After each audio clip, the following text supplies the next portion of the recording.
Welcome to nursing atrium. आज हमारा topic है कोरोनरी आर्टरी डिजीज। आज के ऑब्जेक्टिव्स हैं, सबसे पहले हम डिफिनेशन करेंगे कि what is coronary artery disease, फिर उसके कॉजेज़ पढ़ेंगे कि किस वजह से होता है, पैथोफिजियोलॉजी पढ़ेंगे और कौन से साइन सिम्टम्स हमें पेशेंट्स में देखने को मिलते हैं, और फिर हम उनकी ट्रीटमेंट किस तरह करते हैं, मैनेज किस तरह करते हैं और उसको हम प्रिवेंट किस तरह कर सकते हैं। ठीक है, तो कोरोनरी आर्टरी डिजीज पढ़ने से पहले हमने कोरोनरी आर्टरीज को जानना है कि व्हाट इज कोरोनरी आर्टरीज, ये कौन कौन सी आर्टरीज हैं। ठीक है, तो वो आर्टरीज जो हार्ट को सप्लाई करती हो तो वो कौन सी आर्टरीज कहलाती है? Coronary arteries. तो हार्ट की आर्टरीज को हम क्या कहलाते हैं? कोरोनरी आर्टरीज बोलते हैं। ठीक है, आपके जो हार्ट का मेटाबॉलिक डिमांड है ना, वो बहुत हाई है as compare to other organs. ठीक है, ऑलमोस्ट 70 to 80% ऑक्सीजन चाहिए होता है हार्ट को ऑन एवरेज। ठीक है, अब इसके मेटाबॉलिक डिमांड इतना रिक्वायरमेंट ज़्यादा क्यों है? वो इस वजह से ज़्यादा है क्योंकि हार्ट काम भी उस तरह ज़्यादा करता है। यह हर सेकंड 24/7 ये लगा होता है, कंट्रैक्ट एंड रिलैक्स कर रहा होता है, पूरे बॉडी में ब्लड को सर्कुलेट करवा रहा होता है, ब्लड को पंप करवा रहा होता है। ठीक है, तो इसकी वजह से इसको ऑक्सीजन भी ज़्यादा, मेटाबॉलिक रिक्वायरमेंट्स भी इसके ज़्यादा है। ठीक है, और नॉर्मली हमारा जो हार्ट बीट है ना, वो 60 से क्या है, 60 to 80 बीट्स पर मिनट है। अब ये नॉर्मल है। अगर इससे कम हो या ज़्यादा हो ना, तो फिर आपके जो हार्ट के आर्टरीज हैं उनको फिर टाइम नहीं मिल पाता कि वो अच्छे से फिल हों और हार्ट को अच्छे से ऑक्सीजन सप्लाई कर सकें। ठीक है, तो नॉर्मल जो रेट है, नॉर्मल बीट्स पर मिनट कितने हैं हार्ट का जो धड़कन है, वो 60 to 80 है, बीट्स पर मिनट है। ठीक है, अब अगर इससे कम हो या ज़्यादा हो तो फिर मसला होगा। ठीक है, मसला क्यों होगा? क्योंकि फिर हार्ट को इतना टाइम नहीं मिलेगा कि कोरोनरी आर्टरीज को प्रॉपर से फिल कर सके और या प्रॉपर से उनसे ऑक्सीजन ले सके कोरोनरी आर्टरीज से और अपने मेटाबॉलिक डिमांड्स पूरे कर सके। ठीक है, तो फिर क्या होगा? आपकी ऑक्सीजन रिक्वायरमेंट्स पूरी नहीं होगी तो क्या होगा? अगर आपके मतलब ये नॉर्मल रेंज में नहीं हो बीट्स पर मिनट, यानी 30 to 40 हो, 20 to 30 हो या 100 to 120 हो, तो वो भी अगर ज़्यादा भी हो तो भी मसला है। ठीक है, क्योंकि दोनों केसेस में आपके हार्ट को ज़्यादा टाइम नहीं मिलता कि उसके जो मसल्स हैं, उसका जो मायोकार्डियम है, उसके जो टिश्यूज़ हैं, उनको प्रॉपरली ऑक्सीजनेट किया जा सके। जब उनको प्रॉपर ऑक्सीजन नहीं मिलेगा, ग़िज़ा नहीं मिलेगी, प्रॉपर ऑक्सीजन को नहीं मिलेगा, तो फिर क्या हो जाएंगे? डेड हो जाएंगे वहाँ पे। वो क्या हो जाएंगे? वो डेड हो जाएंगे। ठीक है, और वहाँ से ही जो रिस्क है मायोकार्डियल इस्कीमिया का डेवलप होता है और वहाँ से ही आपकी कोरोनरी आर्टरीज का डिजीज़ डेवलप होता है। ठीक है, कोरोनरी आर्टरीज की हम पहले डिस्ट्रीब्यूशन पढ़ लेते हैं कि इनकी डिस्ट्रीब्यूशन किस तरह हुई है। तो दो मेन ब्रांचेस में कोरोनरी आर्टरीज की डिस्ट्रीब्यूशन हुई है। एक है राइट कोरोनरी आर्टरी, दूसरा है left coronary artery. Coronary artery की डिस्ट्रीब्यूशन दो मेन डिविजन्स में हुई है। लेफ्ट साइड ऑफ हार्ट के लिए हमारे पास है लेफ्ट कोरोनरी आर्टरी और right side of the heart के लिए होता है राइट कोरोनरी आर्टरी। फिर left side of the heart का अगर हम पढ़े फर्दर तो क्लासीफाई हुआ है दो में। एक है लेफ्ट सर्कम्फ्लेक्स आर्टरी, दूसरा है लेफ्ट एंटीरियर डिसेंडिंग आर्टरी। क्या है? Left anterior descending artery. और अगर राइट का हम बात करें तो राइट भी डिवाइड हुआ है राइट इंटीरियर डिसेंडिंग आर्टरी में और right marginal artery and posterior side पे राइट पोस्टीरियर डिसेंडिंग आर्टरी। आपको इस तरह यहाँ से समझनी है कि चले डायग्राम से समझ लेते हैं। ठीक है, अब डायग्राम में आप देखें जो फिगर ए है, जो पहला फिगर बना हुआ है, का इंटीरियर व्यू है। आप हार्ट को आगे से देख रहे हो। ठीक है, तो अगर हम बात करें लेफ्ट कोरोनरी आर्टरी की, तो हमने उसमें दो मेन ब्रांचेस पढ़ी थी। एक कौन सा? एक लेफ्ट, ये आप देख सकते हैं जो माउस का कर्सर है वो देखें, ये लेफ्ट सर्कम्फ्लेक्स आर्टरी है। क्या है ये? ये है लेफ्ट सर्कम्फ्लेक्स आर्टरी। ये देख सकते हैं, ये लेफ्ट सर्कम्फ्लेक्स आर्टरी है। ठीक है, और लेफ्ट सर्कम्फ्लेक्स आर्टरी के नीचे देखिए, जो नीचे को आ रही है ना, ये नीचे आ रही है, डिसेंड कर रही है, डिसेंड कर रही है, नीचे आ रही है। तो इसको क्या बोलेंगे? ये लेफ्ट साइड पे है और डिसेंड कर रही है और एंटीरियर व्यू है इसका, तो इसको बोलेंगे लेफ्ट एंटीरियर डिसेंडिंग आर्टरी। क्या बोलेंगे? Left anterior descending artery. ठीक है, अब राइट कोरोनरी आर्टरी की बात करें तो आप ये देख सकते हैं, ये right side of the heart पे जो आर्टरी आ रही है ना, ये देखिए, ये राइट कोरोनरी आर्टरी है। ठीक है, यहाँ पे इसका एक और ब्रांच निकला है जिसको हम राइट मार्जिनल आर्टरी बोलते हैं। क्या बोलते हैं? Right marginal artery. अब जो राइट कोरोनरी आर्टरी है ना, ये पीछे के साइड पे भी है क्योंकि हार्ट आगे की साइड पे इसके आर्टरीज हैं और इसके पीछे की साइड पे भी है ना। तो आप यहाँ से देख सकते हैं, ये देखें, जो राइट आर्टरी आई हुई है ना, ये उसका पोस्टीरियर व्यू हम देख लें हार्ट का ना, तो यहाँ पे आप देख सकते हो ये कौन सी आर्टरी है? पोस्टीरियर डिसेंडिंग आर्टरी, चूंकि ये नीचे आ रही है ना तो डिसेंडिंग आर्टरी है और ये पोस्टीरियर साइड पे है, तो इसलिए इसको क्या बोलते हैं, posterior descending right coronary artery बोलेंगे। ठीक है, समझ आ गई आपको यहाँ तक। और ये हमारे पास सुपीरियर वेना क्या होता है, ये ठीक है, और ये इधर इधर हमारे पास क्या होता है, इंफीरियर वेना क्या होता है, इंफीरियर वेना क्या होता है, यहाँ पे पूरा पूरे बॉडी से हमारे पास ब्लड आता है हार्ट में। ठीक है, चलिए हमने कोरोनरी आर्टरीज को जाना, उसका डिस्ट्रीब्यूशन भी हमने पढ़ लिया। अब डिजीज पढ़ लेते हैं, कोरोनरी आर्टरी के डिजीज पढ़ लेते हैं। तो कोरोनरी आर्टरी के डिजीज क्या है, डिफाइन करना चाहें हम तो, जब आपके जो आर्टरीज में ब्लॉकेज हो जाए या किसी किस्म की नर्विंग हो जाए ना, या ब्लॉकेज हो जाए तो उसको हम क्या बोलेंगे, कोरोनरी आर्टरी डिजीज बोलेंगे। ठीक है, ब्लॉकेज या नर्विंग जिसकी वजह से आपका जो ऑक्सीजन सप्लाई है वो कंप्रोमाइज होता हो, तो ऐसी डिजीज को फिर कोरोनरी आर्टरी डिजीज बोलेंगे। ठीक है, और इसका जो सबसे मोस्ट कॉमन काज है वो कौन सा है, वो है एथेरोस्क्लेरोसिस। ठीक है, और यूनाइटेड स्टेट में ये बहुत ज़्यादा है, बाकी कंट्रीज़ की बनिस्बत जो एथेरोस्क्लेरोसिस है या जो कोरोनरी आर्टरी डिजीज़ है ना, वो बहुत ज़्यादा है वहाँ पे। ठीक है, कोरोनरी एथेरोस्क्लेरोसिस क्या चीज़ है, एथेरोस्क्लेरोसिस को अगर हम डिफाइन करना चाहे तो बेसिकली जब एबनॉर्मल एकमुलेशन होती है आपके कोरोनरी आर्टरीज में लिपिड्स की, फैट्स की या फाइब्रस टिश्यू की, आपकी कोरोनरी आर्टरीज में जब भी फैट्स की, लिपिड्स की और फाइब्रस टिश्यू की एबनॉर्मल एकमुलेशन होगी। ठीक है, एक तो नॉर्मल भी उसमें थोड़ा बहुत होता है, फैट्स वगैरह और लिपिड्स वगैरह जमे होते हैं, लेकिन ये अगर एबनॉर्मल हो, बहुत ज़्यादा हो, तो फिर इसको क्या बोलेंगे, इसको एथेरोस्क्लेरोसिस बोलेंगे। ठीक है, क्योंकि जब ये फाइब्रस टिश्यू, फैटीज एंड लिपिड के एबनॉर्मल एकमुलेशन होगी ना, तो यहाँ से फिर कोरोनरी आर्टरी की इस वजह से फिर ब्लॉकेज हो जाएगी, वो नैरो हो जाएगा, वहाँ से फिर ब्लड प्रॉपरली फ्लो नहीं करेगा, और इसी को हम, इस डिजीज़ को हम क्या बोलते हैं, कोरोनरी आर्टरी डिजीज। आप इस पिक्चर में देख सकते हो, एक नॉर्मल आर्टरी है, ये देखें, ये नॉर्मल आर्टरी है, ब्लड फ्लो यहाँ से हो रहा है। ठीक है, और ये देखें, ये जो येलो आपको दिख रहा है ना, इसकी वजह से ये देखें, पहले इतना स्पेस था, बहुत ज़्यादा स्पेस था इस नॉर्मल आर्टरी में, लेकिन अब देखिए इतने छोटे से बारीक से स्पेस रह गया। क्यों, क्योंकि जो फैट्स है, कोलेस्ट्रॉल है, उनकी डिपोजिशन हो गई है। ठीक है, तो उनकी नर्विंग हो गई है। ठीक है, तो इसको फिर क्या बोलेंगे, एथेरोस्क्लेरोटिक प्लाक, और इस डिजीज को क्या बोलेंगे, एथेरोस्क्लेरोसिस, एथेरोस्क्लेरोसिस बोलेंगे। ठीक है, चलिए रिस्क फैक्टर्स काजेस की बात करें कि ये किस वजह से होता है। ठीक है, ये कोरोनरी आर्टरी डिजीज एथेरोस्क्लेरोसिस ये किस वजह से होता है। तो अगर रिस्क फैक्टर्स की बात की जाए तो उसकी डिवीजन हमने दो में की है, एक नॉन मॉडिफाइबल रिस्क फैक्टर है और एक मॉडिफाइबल। नॉन मॉडिफाइबल वो जो नाम से ही जाहिर है, जिसको हम मॉडिफाई नहीं कर सकते हो, जिसको अब हम चेंज नहीं कर सकते हो। ठीक है, तो वो नॉन मॉडिफाइबल है। ठीक है, उनको हम ट्रीट नहीं कर सकते हो। जैसे कि फॉर एग्जांपल एज ले लें। ठीक है, एज की वजह से अगर हो तो एज क्या है, एक नॉन मॉडिफाइबल। आप एज को रिड्यूस तो नहीं कर सकते हो, किसी 40 साल के बंदे को एथेरोस्क्लेरोसिस हो गया, ठीक है, वो एज की वजह से फॉर एग्जांपल हो गया, अब वापस से आप उसके एज को रिवर्स बैक तो नहीं कर सकते हो ना, तो ये एक नॉन मॉडिफाइबल काज है। इसके इसके साथ साथ नॉन मॉडिफाइबल काजेज और कौन से हैं, एक ये है कि जेनेटिक एबनॉर्मलिटीज़ हो, कि उसके जीन्स में ही मसला हो और उसकी वजह से उसको हो, या उसके फैमिली हिस्ट्री में हो, कि फैमिली में भी ये डिजीज़ चलता आ रहा है पहले से, अम्मी अबू दादा नाना और सारा फैमिली ट्री में ये चलता आ रहा है ये डिजीज़, तो इस तरह तो ये भी नॉन मॉडिफाइबल, इसको भी हम चेंज नहीं कर सकते। ठीक है, या मेल जेंडर, और जेंडर में देखा गया है कि मेल को ज़्यादा ये डिजीज़ होता है। ठीक है, मेल में ज़्यादा होता है ये डिजीज़ डेवलप होता है। ठीक है, और फीमेल में एज कम्पेयर टू मेल्स ये डिजीज़ कम डेवलप होता है। ठीक है, अगर मॉडिफाइबल की बात करें कि ऐसे ऐसे रिस्क फैक्टर्स जिसको अगर हम चेंज करना चाहें और अगर उनको मॉडिफाई करें ना, तो हम इस बीमारी को रोक सकते हैं, एथेरोस्क्लेरोसिस से खुद को बचा सकते हैं। वो कौन से रिस्क फैक्टर्स हैं, एक हाइपरलिपिडीमिया, सबसे पहले कौन सा है, हाइपरलिपिडीमिया, और दूसरा हाइपरटेंशन, या तो आपके ब्लड में लिपिड्स का कंटेंट, फैट्स, कोलेस्ट्रॉल बहुत ज़्यादा हो गया हो। ठीक है, या फिर आपको हाइपरटेंशन हो, या सिगरेट स्मोकिंग करते हो, या डायबिटीज़ आपका कंट्रोल में नहीं हो। ठीक है, आप उसको मैनेज नहीं कर रहे हो, कंट्रोल में नहीं हो, या इन्फ्लेमेशन हो बॉडी में, तो इन इन वजह से भी आपको क्या हो सकता है, एथेरोस्क्लेरोसिस हो जाता है। ये बहुत इंपॉर्टेंट फैक्टर्स हैं, ये जो मॉडिफाइबल फैक्टर्स में पहले चार फैक्टर्स हैं ना, hyperlipidaemia, hypertension, cigarette smoking, diabetes, ये बहुत कॉमन फैक्टर्स हैं एथेरोस्क्लेरोसिस के लिए, इसलिए इसका याद होना आपको ज़रूरी है।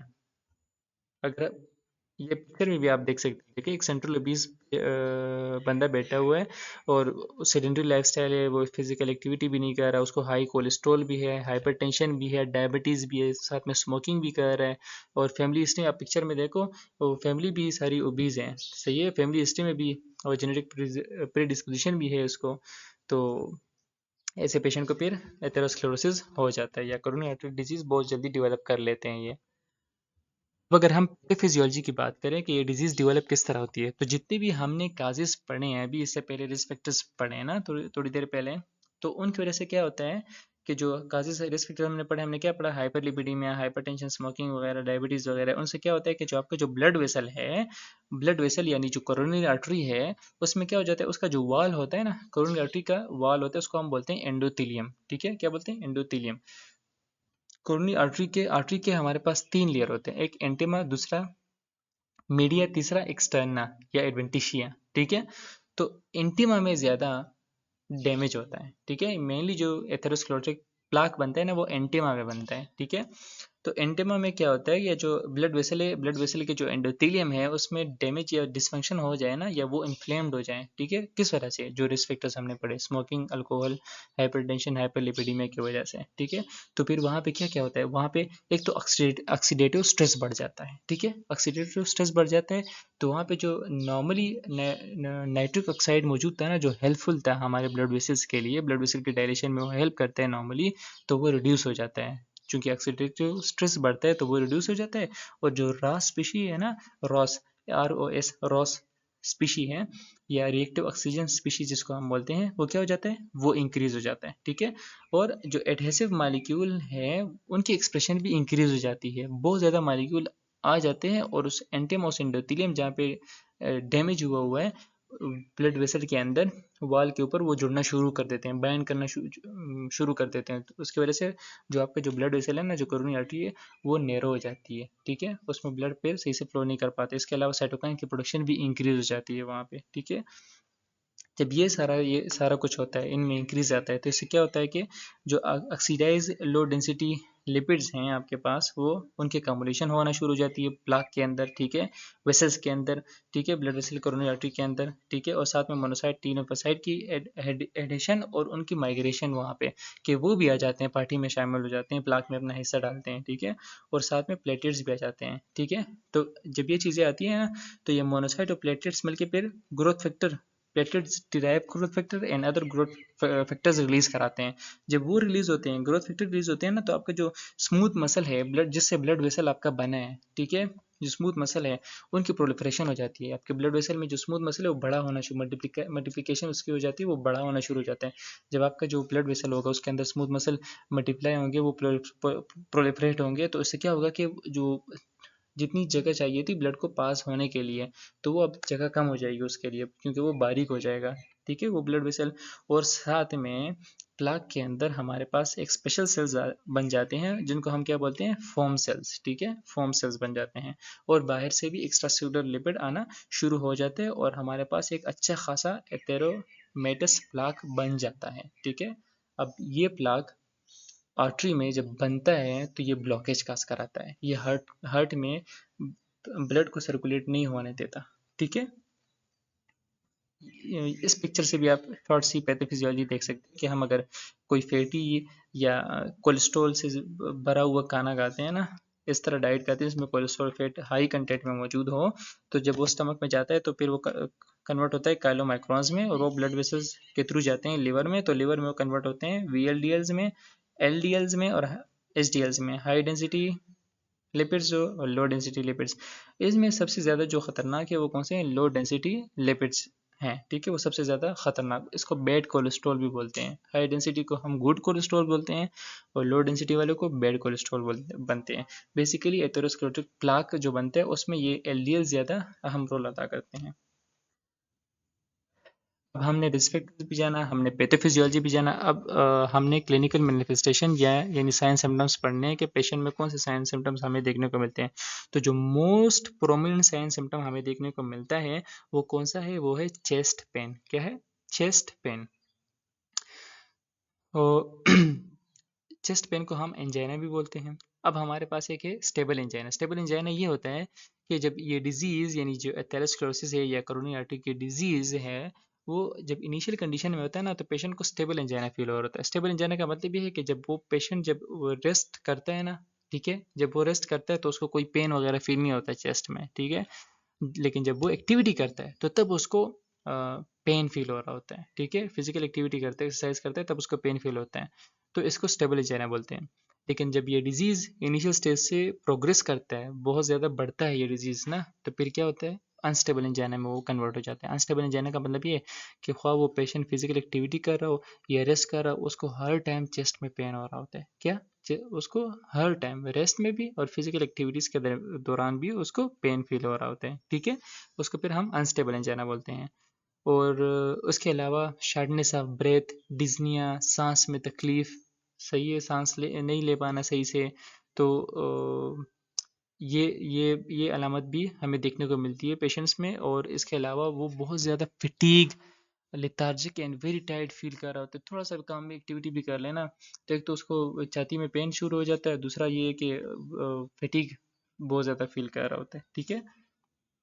अगर हम अब ट्रीटमेंट की बात करें कि हम इसको ट्रीट किस तरह करते हैं पे, ठीक है, तो ट्रीट हम किस तरह करते हैं कि हम एक तो फार्माकोलॉजिकल यानी मेडिसिनल मैनेजमेंट है कि मेडिसिन के थ्रू हम इसको ट्रीट कर सकते हैं या मैनेज कर सकते हैं, और एक सर्जिकल है, ठीक है। तो अगर हम मेडिसिनल की बात करें कि फार्माकोलॉजी या मेडिसिन के कौन कौन से मेडिसिन हमारे पास ऐसे हैं जो हमें ये एथेरोस्क्लेरोसिस में हेल्प करते हैं मैनेज करने में, तो एक सबसे पहले थ्रोम्बोलिटिक मेडिकेशन, दूसरा स्टेटिन्स, तीसरा बीटा ब्लॉकर्स, फिर नाइट्रेट वेजोडाइलेटर्स या एंजियोटेंसिन 2 रिसेप्टर ब्लॉकर्स, और उसके साथ calcium channel blockers and diuretics. ये मेडिसिन जो हमारे पास जो हैं ये हेल्प करती है कोरोनरी आर्टरी डिजीज में, ठीक है। इनकी फार्माकोलॉजी डिटेल में हम पढ़ेंगे, इनका मैकेनिज्म ऑफ एक्शन कि ये किस तरह हेल्प करते हैं कोरोनरी आर्टरी डिजीज में, वो हम पढ़ेंगे फार्माकोलॉजी में, ठीक है। अगर हम सर्जिकल इंटरवेंशन की बात करें कि अगर मेडिसिन से बात ख़त्म हो गई, अभी सर्जरी की ज़रूरत पड़ गई है, तो हम कौन कौन सी सर्जरी कर सकते हैं या कौन से हमारे पास इंटरवेंशन हैं, तो एक है कोरोनरी एंजियोप्लास्टी। इसका मतलब ये है कि जो आपकी कोरोनरी आर्टरी है ना, आप फिगर में देखें, ये ठीक है, ये हमने स्टेंट डाला है, ठीक है। कोरोनरी आर्टरी से ये नेरो होना शुरू हुआ ना, तो हमने स्टेंट डाला है इसको, हम अब इसको हम ये बलून कैथेटर है ना, अब इसको हमने एयर दे के ना इसको एक्सपेंड करवाया है। जब इसको एक्सपेंड कराया है ना, आप देखें अभी ये फिगर, ये तीसरे फिगर में देखो, अब ये एक्सपेंड हो गया, तो अब इसमें जगह ज़्यादा बनी है, पैसेज बढ़ गया है, ठीक है। जो जहाँ से खून जाने वाला है ना, उसके लिए रास्ता खुल गया है, ठीक है। पहले में रास्ता उसको बहुत कम मिल रहा था, तो हम फिर क्या कर लेते हैं कि ये स्टेंट डाल के, बलून कैथेटर डाल के वो रास्ता पैसेज के लिए बड़ा कर लेते हैं। तो एक तो ये है, इसको क्या बोलते हैं, इस प्रोसीजर को बोलते हैं कोरोनरी एंजियोप्लास्टी, ठीक है। दूसरा हमारे पास है कोरोनरी आर्टरी बाईपास ग्राफ्ट, जिसको हम कॉमनली केबिज भी बोलते हैं। अब केबिज में हमारे पास क्या होता है,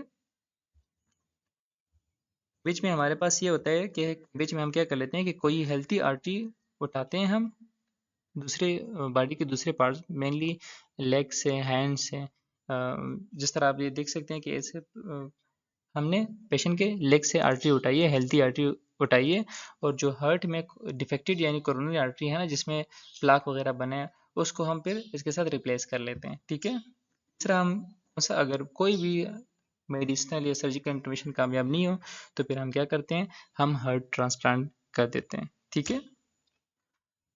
प्रिवेंशन हमने पढ़ने के, इस डिजीज़ को हम किस तरह प्रिवेंट कर सकते हैं, तो जो रिस्क फैक्टर्स हमने पढ़े उनको अगर हम अवॉइड करें, उन रिस्क फैक्टर्स को अवॉइड करें जो मॉडिफाइबल रिस्क फैक्टर हैं खासकर, अगर हम उनको अवॉइड करें तो हम इस डिजीज़ को प्रिवेंट कर सकते हैं, ठीक है।